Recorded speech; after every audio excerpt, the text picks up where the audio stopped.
귀한 거무엇보다 귀하게 나의 손으로 창조하였노라.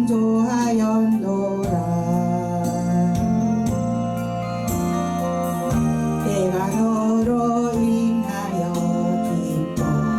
기뻐하노라. 내가 너를 사랑하노라.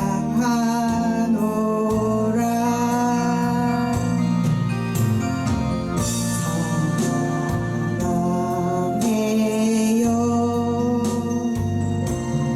축복해요.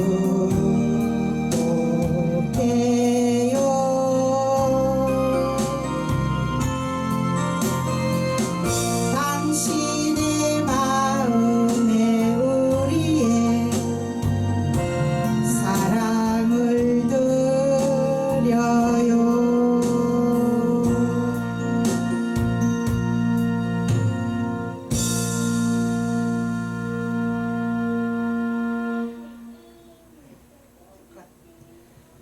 할렐루야. 성경책, 제가 그 성경책을 무척 사랑합니다. 옛날에는 성경책을 안고 자고 팔짱 끼고 다니고 항상 이렇게 들고 다녔는데, 요즘은 인터넷 시대가 되어서 성경책을 사람들이 잘 안 가지고 다닙니다. 그래서 오늘 디모데후서 3장 15절, 16절, 17절, 또 어려서부터 성경을 알았나니 성경은 능히 너로 하여금 그리스도 예수 안에 있는 믿음으로 말미암아 구원에 이르는 지혜가 있게 하느니라. 모든 성경은 하나님의 감동으로 된 것으로 교훈과 책망과 바르게 함과 의로 교육하기에 유익하니 이는 하나님의 사람으로 온전하게 하며 모든 선한 일을 행할 능력을 갖추게 하려 함이라. 이렇게 말씀하시고 계십니다. 오늘 유튜브를 시청하시는 새신자 여러분, 불신자 여러분, 또한 기존 신자 여러분, 오늘도 참으로 좋은 날입니다. 하나님께서 창세기 1장 1절에 태초에 하나님께서 천지를 창조하셨다고 하였습니다. 그리고 마지막 날에 인간을 창조하셨습니다. 그리고 요한복음 3장 그 속에는 하나님께서 성경을 너희에게 주었는데 이 성경책은 영원한 생명, 영생을 위하여 주신 책이라고 하였습니다. 성경 구약 39권과 신약 27권이 있지만 이 모든 66권의 핵심은 주 예수 그리스도를 믿으라. 그러면 너와 내 가정이 구원을 받고 영원한 생명, eternal life, 영생을 가지게 된다는 것이 핵심입니다. 그러나 저는 과거에 성경은 열심히 읽었지만 나를 가르쳐주는 인간적인 선성이 없었으므로 그냥 성경책은 하나의 내가 그냥 읽고 마는 책이로구나 그 정도 생각하다가 나중에 교회에 가서 설교 말씀을 들었는데 영원한 생명에 있는 책이다. 영생? 그럼 영생이 무엇이냐? 저는 초신자 때에는 몰랐습니다. 그래서 제가 지난번에도 말씀드렸지만 우리 친정부모, 시부모 전부 다 절에 다니는 불교 신자라서 조금 전에 김사라 목사님도 목사가 되고 나니 너무나 고독해졌다. 그 말이 저도 공감이 됩니다. 제가 목사가 되고 나니 양쪽 친인척 전부 다 절에 다니고 나 혼자만 교회 다니니 외톨이가 되어버렸습니다.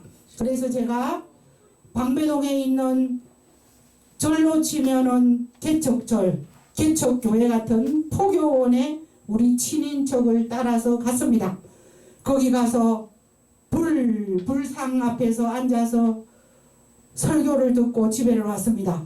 근데 하나님께서 그날 제가 세대 때니까 20대 후반 때 절에 갔다 온 것을 아무런 죄책감도 없이 그냥 친척이 가니까 따라갔지 하고 집에 왔는데 그냥 하나님께서 로마서에 나오는 말씀대로 영혼과 육체, 이 영혼과 육체가 분리가 되어버리는 현상이 일어났습니다. 제가 딱 누워있는데 갑자기 내 영혼이 쑥 빠져서 공중으로 올라가 버리는 것입니다. 그러면서 그 영혼이 침대에 누워있는 나의 육체를 딱 내려다보는 것입니다. 근데 완전히 영혼과 육체가 분리되어진 것입니다. 그 로마서에 나옵니다. 영을 따라가는 자는 영원한 생명을 얻고 육체를 따라가는 자는 사망의 길을 간다.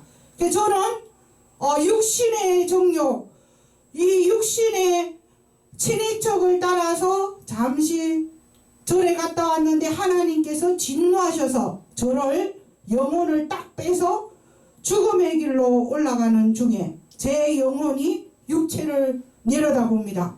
다리도 뻣뻣하고 누워있고 팔도 움직이지도 않고 하늘에서 육체를 내려다보니 뭐 다리를 들려야 들 수도 없고 시체가 되어서 누워있는데 하나님께서 제가 불쌍했던 모양입니다. 그 천국으로 올라가지 않고 그 영혼이 다시 쑥 내 몸으로 들어왔습니다.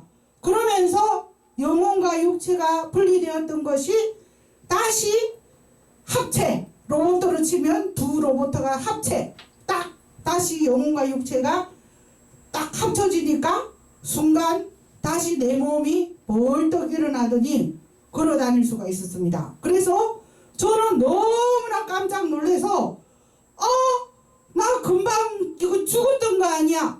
그 생각이 딱 드는데 그 성 어거스틴도 지나가는 어린이들이 책을 읽어라 뭐 그런 식으로 말씀한 거 듣고 성경 읽었던 것처럼 저도 그 순간에 제 주변에 아무도 사람이 없었는데 저에게 영생이 있다 그러고 메아리가 쳐오는 것입니다. 그래서 제가 막 돌아봤는데 아무도 없었어요. 그래서 무슨 영생이 뭐냐? 혼자서 이제 고민을 하면서 창문을 딱 여는 순간에 과거에 그 방배동의 임마누엘 교회 지하개척교회 김석현 목사님이 전화를 딱 하시면서 자매님 예수 믿는 것은 잘 먹고 잘 살려고 믿는 게 아니라 영생이 있기 때문입니다. 영원한 생명을 믿으십시오. 예수 믿는 궁극적인 목적은 영생을 가지기 위한 것입니다. 그리고 성경책의 궁극적인 목적도 영생, 영원한 생명을 얻기 위한 것입니다. 오늘부터 신앙관을 다르게 하십시오. 그러면서 전화로 동시다발적으로 전화까지 제가 받았습니다. 그러고 나서 덧붙여서 무연 설명이 우리가 민들레가 씨가 땅에 떨어지면 떨어질 때는 모래와 같이 조그만 알이 떨어지지만 봄 되면은 분홍색, 빨간색 민들레로 태어납니다. 그리고 사과가 씨가 딱 떨어지지만 가을 되면 커다란 빨간 사과로 자라지 않습니까? 우리의 육체는 죽으면 땅에 묻혀지지만 다시 영원한 생명 부활하여서 하나님과 영생을 가지고 되는 것입니다. 그러한 설교까지 전화로 저에게 하시는 겁니다. 그래서 제가 많은 세월이 지나가서 생각해보니 많은 초신자들이 범할 수 있는 우려. 나는 예수 믿으면 25평 살다가 45평 가고 부자 되고 잘 먹고 잘 살고 나는 무직자였는데 과장도 되고 부장도 되고 직장도 갖게 되는 거구나. 이 땅에서 잘 먹고 잘 살게 되는 건데 왜 우리 집에 예수가 믿었는데도 병아리가 죽냐, 우리 집에 강아지가 죽냐, 뭐 그런 어떤 불량들을 하는 것은 초보적인 신앙입니다.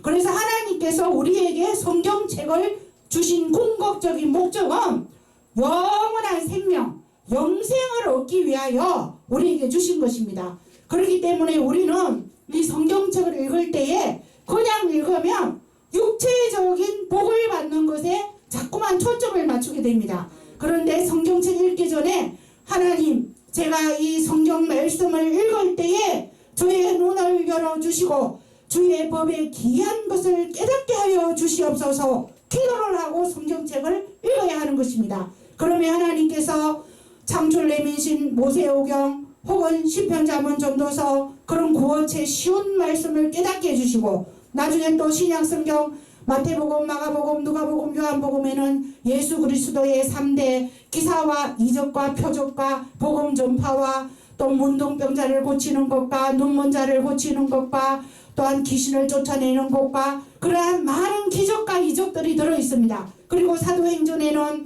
성령으로 오순절 교회가 만들어지는 것들과 로마서에는 영혼과 육체에 분리되는 영혼을 따라가는 자들은 영원한 생명을, 육체를 따라가는 자는 영원한 형벌을 받는 그러한 내용들이 나오며, 그 외에 에빌골빌, 에베소서, 빌립보서, 골로새서, 빌레몬서, 옥중서신에는 사도 바울이 복음을 전하면서 옥중에서까지도 예수를 증거하는 그러한 또 말씀이 나오며, 빌립보서, 히브리서, 또한 디모데전후서, 갈라디아서, 고린도전후서, 야고보 1, 2, 3서, 유다서, 그러한 모든 성경책들을 읽어보면 내 영혼이 예수 그리스도를 믿을 때에 우리는 이 세상에서 25평 살다가 55평 가는 그런 땅의 복을 가지는 게 아니라 하늘의 복, 영원한 생명을 가지는 영원한 축복을 가지게 되는 것이구나. 그래서 히브리서에도 말씀합니다.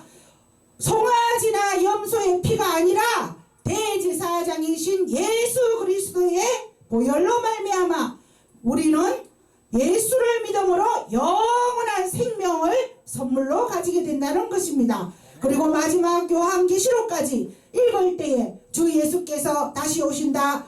하나님을 잘 믿는 자들은 오른편으로, 믿지 아니하는 자는 왼편으로 알곡과 가라지를 갈라놓는다. 그렇게 말씀하십니다. 그래서 우리는 그냥 막연한 예수를 믿을 것이 아니라 성경책을 읽으면서 주님, 오늘도 세상에는 어마어마한 쾌락과 어마어마한 돈을 따라가는 로스이처와 같은 자들이 있습니다. 그러나 저를 알곡으로 삼아주시고 영생의 길로 인도하여 주시옵소서 기도하면서 하나님께서 우리에게 주신 축복의 선물 성경책을 열심히 읽고 천국 갈 때까지 알곡 신자가 되어야 되겠습니다. 할렐루야.